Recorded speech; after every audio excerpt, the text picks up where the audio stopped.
Hello students, welcome to my class. A video lo aisu 2025 HSLC General Science question paper khon. Mur hatot ase D set question paper khon. Ami janu General Science, General Maths, English aru Social Science question paper sarita setot bono hoise A B C D jate MCQ question bilak eke jodio serial number bilak belak belak thake. Gotike D set question paper khon mur hatot ase gote bilak question eke A hok B hok C hok D hok kewal ami serial number keta belak belak pam question khini kintu একেই থাকিব 45টা question তো students এই ভিডিওত আমি আলোচনা কৰো এমসিকিউৰ উত্তৰখিনি তো আমি start কৰো আসন ভিডিওটো কোয়েশ্চন নম্বৰ 1 ত দিয়া আছে লঘু এসিডৰ পৰা অধাতুৱে হাইড্ৰোজেন প্ৰতিস্থাপিত কৰিব নোৱাৰে ইহতে হাইড্ৰোজেনৰ লগত বিক্ৰিয়া কৰি উৎপন্ন কৰে ইয়াতে বি অপচনটো শুদ্ধ হ'ব হাইড্ৰাইড 2 নম্বৰ কোয়েশ্চনত চোৱা ৰন্ধনৰ সময়ত ব্যৱহৃত বৰ্তনৰ তলফালে অৰ্থাৎ বাহিৰত কলা পৰে কিয়নো এই অপচন কেটাৰ ভিতৰত তোমালোকে ভালকে চাবা ইয়াতে সি অপচনটো শুদ্ধ অপচন হ'ব কাৰণ ইন্ধনটো সম্পূৰ্ণৰূপে দহন নহয় সেইভাবে কলা ৰং পৰে কোয়েশ্চন নম্বৰ 3 দিয়া আছে পৰ্যাবৃত্ত তালিকাত স্থান বিবেচনা কৰি তলৰ মৌলকেইটাৰ কোনটো আটাইতকৈ বেছি ধাতৱধৰ্মী হ'ব বুলি অনুমান কৰিব পাৰি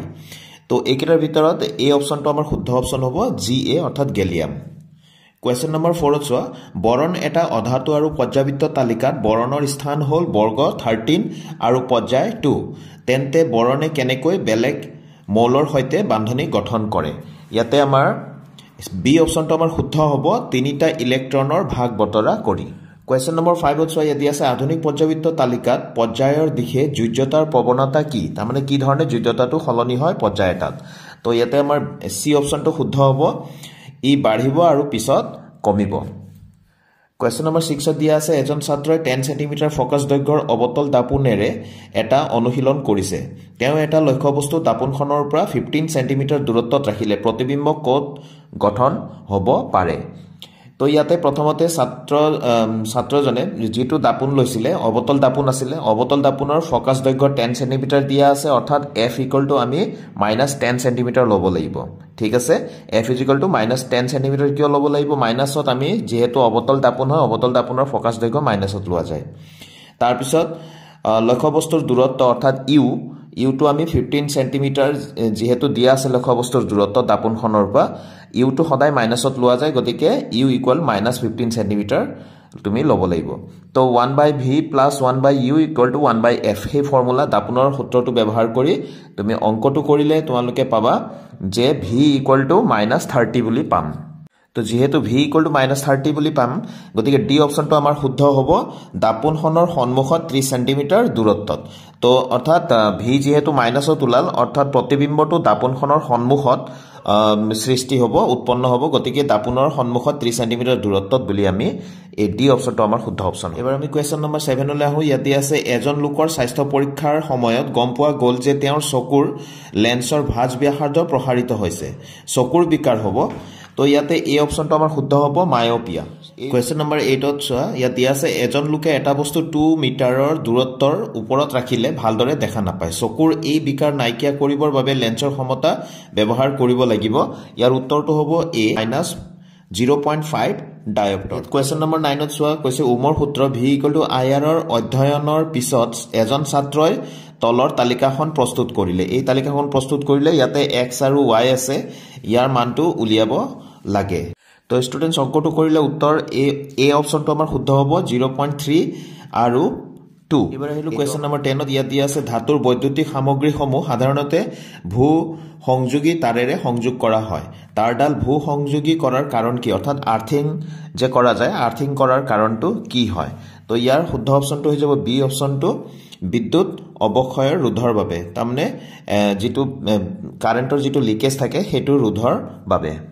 11 নম্বৰ কোয়েশ্চন দিয়া আছে বৈদ্যুতিক প্ৰবাহ উৎপন্ন কৰা সঁজুলিক কি বুলি কোৱা হয় তো ইয়াতে আমাৰ ডি অপচনটো আমাৰ কাৰেক্ট অপচন হ'ব জেনাৰেটৰে বৈদ্যুতিক প্ৰবাহ উৎপন্ন কৰে 12 নম্বৰ কোয়েশ্চনটো দিয়া আছে চাৰিটা মাধ্যম পি কিউ আৰ আৰু এছ ৰ ক্ষেত্ৰত প্ৰতিসৰণাংক দিয়া আছে 1.23 1.5 1.25 আৰু 2 কোনটো মাধ্যমত পোহৰৰ দ্ৰুতি সৰ্বোচ্চ হ'ব তো যেটো প্ৰতিসৰণাংক কম হ'ব আটাইতকৈ হেতুতে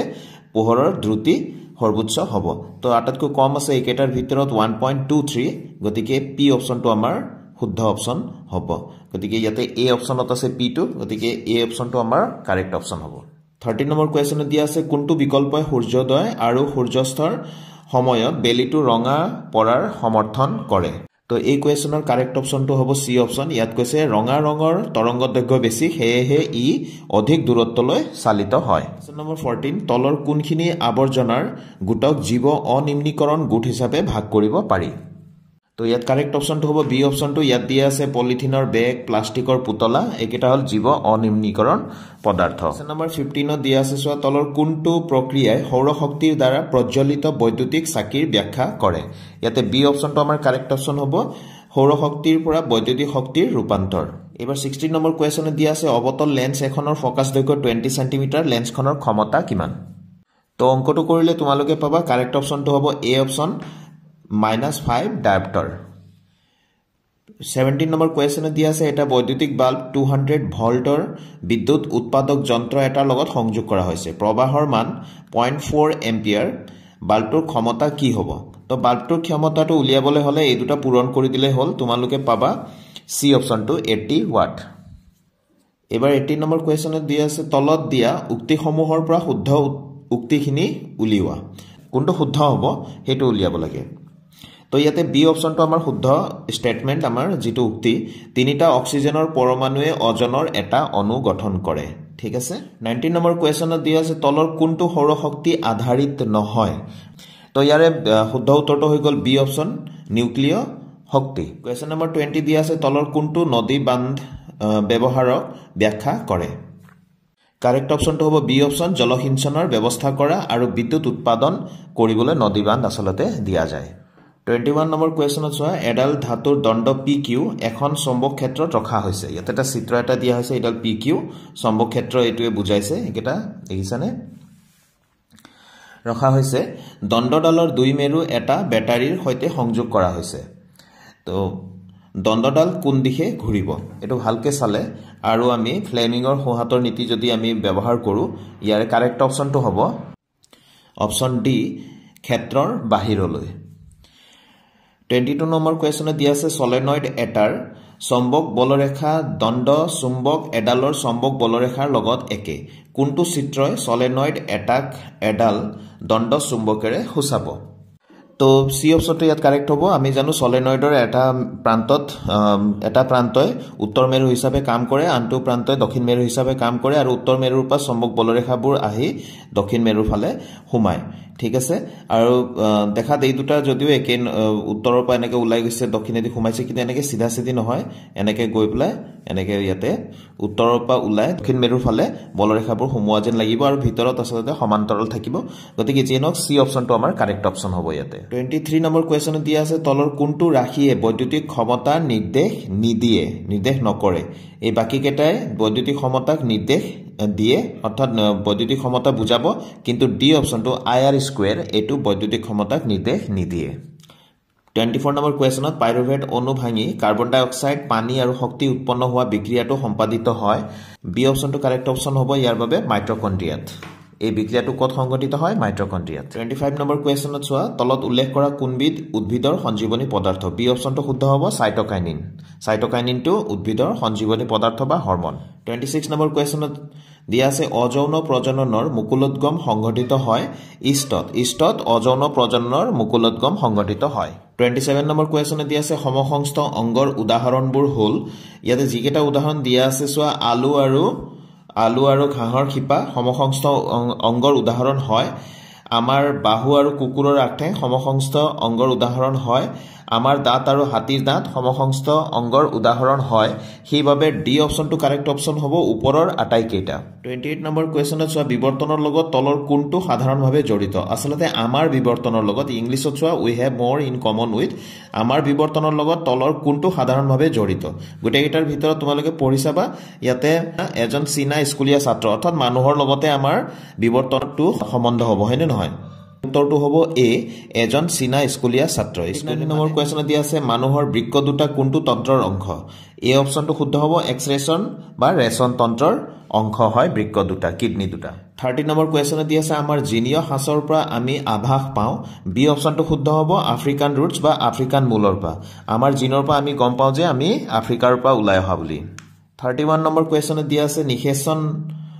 নহলে ডিম্বকোষটোৰ কি হয় তো ইয়াতে বি অপশনটো শুদ্ধ হ'ব মনত ৰাখিবা এটো প্ৰায় এদিন জীৱিত অৱস্থাত থাকিব ডিম্বটো এদিন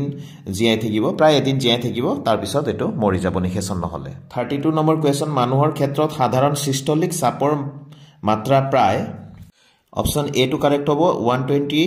মিলিমিটাৰ অফ Hg বা পাৰাস্তম্ভত 120 মিলিমিটাৰ নেক্সট 33 নম্বৰ কোৱেশ্চন দি আছে বাদুলি আৰু চৰাইৰ ডেউকা হল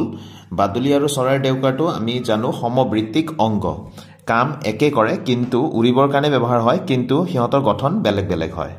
গতিকে বি অপশনটো আমাৰ কাৰেক্ট অপশন হ'ব কোৱেশ্চন নম্বৰ 34 চোৱা তলৰ কোন প্ৰজাতিৰ জীবদেহৰ গঠন বিবৰ্তনৰ দিশত উচ্চ স্তৰৰ গুটেকেটা পঢ়িছোৱা ইয়াতে ব্যাকটেৰিয়া মকৰা মাছ ইবিলাক দিয়া আছে গতিকে একেটাৰ ভিতৰত ডি অপশনটো আমাৰ শুদ্ধ অপশন হ'ব চিম্পাঞ্জিটো একেটাৰ ভিতৰত উচ্চ স্তৰৰ 35 নম্বৰ কোৱেশ্চনত দিয়া আছে জবা হৰিয় আদি ফুলবোৰত পুংকেশৰ আৰু স্ত্ৰীকেশৰ দুয়োটা অংগই থাকে হেহে এইবোৰ গুটেকেটা অপশন কেটা পঢ়ি চাবা বি অপশনটো আমাৰ কাৰেক্ট অপশন হ'ব বাইসেক্সুৱেল বা উভয়লিংগী এবাৰ আহিলো 36 নম্বৰ কোৱেশ্চনত এই বিক্ৰিয়াটো চাই লোৱা একেবাৰে সহজ এটো কিতাবৰ ডাইৰেক্ট কোৱেশ্চন কৈছে ওপৰৰ বিক্ৰিয়াটো কোন প্ৰকাৰৰ বিক্ৰিয়াৰ এটা উদাহৰণ তো এটো নিশ্চয় অপশন এ টোৱে আমাৰ শুদ্ধ অপশন হ'ব অপসাৰণ বিক্ৰিয়া নহয় জানো ইয়াতে Fe2O3 2Al আছিল ইয়াৰ পৰা চোৱা O3 টো Al ইয়াৰ পৰা অপসাৰণ কৰি লৈছে হয়নে গতিকে এটো অপসাৰণ বিক্ৰিয়া অপশন এ টো আমাৰ কাৰেক্ট অপশন হ'ব নেক্সট 37 নম্বৰ কোৱেশ্চন চোৱা তলৰ কোনটো যৌগক সদা এসিড অগ্নি নিৰ্বাপক যন্ত্ৰত ব্যৱহাৰ কৰা হয় তো উত্তৰটো হ'ব ডি অপশনটো আমাৰ কাৰেক্ট হ'ব sodium hydrogen carbonate NaHCO3 D অপশনটো আমাৰ কাৰেক্ট অপশন হ'ব 38 নম্বৰ কোৱেশ্চনত কৈছে যে ৰাসায়নিক বিক্ৰিয়া নঘটে অৰ্থাৎ তলৰ কোনকেটাৰ ভিতৰত মানে ৰাসায়নিক বিক্ৰিয়া ঘটা নাই অৰ্থাৎ আসলতে ভৌতিক পৰিৱৰ্তন হে হৈছে তাৰমানে তো মমবাতি জ্বলাটো ৰাসায়নিক বিক্ৰিয়া হয় খাদ্য হজম হোৱাটো ৰাসায়নিক বিক্ৰিয়া হয় শ্বসনটো ৰাসায়নিক বিক্ৰিয়া হয় এই বি অপশনটো আমাৰ কাৰেক্ট অপশন হয় যেটো নেকি ৰাসায়নিক বিক্ৰিয়া ঘটা নাই মমবাতি গলাটো 39 নম্বৰ কোৱেশ্চন দি আছে এটা প্ৰসম দ্ৰৱৰ pH ৰ মান হল তো প্ৰসম দ্ৰৱৰ pH ৰ মানটো হৈ যাব 7 টো হৈ গল প্ৰসম দ্ৰৱৰ pH ৰ মান প্ৰসম দ্ৰৱ মানে হল এসিডো নহয় ক্ষাৰকো নহয় 40 নম্বৰ কোৱেশ্চনত চোৱা যেতিয়া লঘু সালফিউৰিক এসিড এটা গোটা X ৰ লগত মিহলোৱা হয় এটা গ্যাস Y গোটাটোৰ লৱণ গঠনৰ লগত উৎপন্ন হয় ঠিক আছে এনে ক্ষেত্ৰত X আৰু Y কি বুলি বিবেচনা কৰা হ'ব তো ভালকৈ মন কৰা ইয়াতে কি দিয়া আছে লঘু সালফিউৰিক এসিডৰ লগত এটা গোটা X মিহলোৱা হয় তো যেটো গোটা পদাৰ্থ মিহলোৱা হয় যেটো যাৰ নাম দিয়া আছে X হেতু সোডিয়াম হাইড্ৰক্সাইড হ'ব আৰু যেহেতু গোটা হয় সোডিয়াম হাইড্ৰক্সাইডটো সোডিয়াম হাইড্ৰক্সাইড মানে ক্ষাৰক এসিড আৰু ক্ষাৰকৰ বিক্ৰিয়াত সদায় লৱণ আৰু পানী উৎপন্ন হয় গতিকে ইয়াতে কি হ'ব লৱণ আৰু পানী উৎপন্ন হোৱাৰ উপৰি গ্যাস এটা উৎপন্ন হ'ব যেহেতু এটো গোটা আছে সোডিয়াম হাইড্ৰক্সাইডটো হাইড্ৰোজেন গ্যাস উৎপন্ন হ'ব গতিকে X টো হৈ গল সোডিয়াম হাইড্ৰক্সাইড আৰু Y টো হ'ব হাইড্ৰোজেন গ্যাস গতিকে স্টুডেন্টস একেটা অপশনৰ ভিতৰত আমাৰ বি অপশনটো আমাৰ কাৰেক্ট অপশন হ'ব X টো হৈ যাব সোডিয়াম হাইড্ৰক্সাইড আৰু Y হ'ব হাইড্ৰোজেন গ্যাস 41 নম্বৰ কোৱেশ্চনত চোৱা বেকিং সোডাৰ পৰা সোডিয়াম কাৰ্বনেট কেনেকৈ পাব পাৰি তো ইয়াতে অপশন এ টো আমাৰ শুদ্ধ হ'ব বেকিং সোডা গৰম কৰি সোডিয়াম কাৰ্বনেট পাব পাৰি 42 নম্বৰত দিয়া আছে ৰাসায়নিক বিক্ৰিয়া এটা 4Fe+3 অক্সিজেন এটো গ্যাস এই দুটা বিক্ৰিয়া হলে কি হ'ব আমাৰ এই ডি অপশনটো আমাৰ কাৰেক্ট অপশন হ'ব 2Fe2O3 43 নম্বৰ কোৱেশ্চনত দিয়া আছে সুৰাত বনৰীয়া বৃদ্ধি হোৱা এবিধ ঘাঁহ জাতীয় উদ্ভিদ সুৰাত নামৰ ইয়াৰ পাতবোৰত শুং থাকে দুৰ্ঘটনাবশত চুলে এই শুংবোৰে বিন্ধে আৰু তেতিয়া কষ্টকৰ বিষ বেদনা হয় ইয়াৰ কাৰণ হল শুংবোৰৰ পৰা নিঃসৃত হোৱা শুংবোৰৰ পৰানো কি ওলাই যে আমাৰ দেহত সোমালে বিষায় সেই অপশনটো হৈ গল বি অপশনটো মিথানোইক এসিড মেথানোইক নহয় আসলতে মিথানোইক হ'ব লাগে হৰ্ষয়কাৰ হ'ব লাগে অপশন বি টো আমাৰ শুদ্ধ অপশন হ'ব মিথানোইক এসিড এবাৰ আহিলো 44 নম্বৰ কোৱেশ্চনত খাদ্যবস্তু ভৰাই ৰখা পাত্ৰবোৰত টিনৰ প্ৰলেপ দিয়া হয় জিংকৰ নহয় ইয়াৰ কাৰণটো হৈ গল অপশন এ টো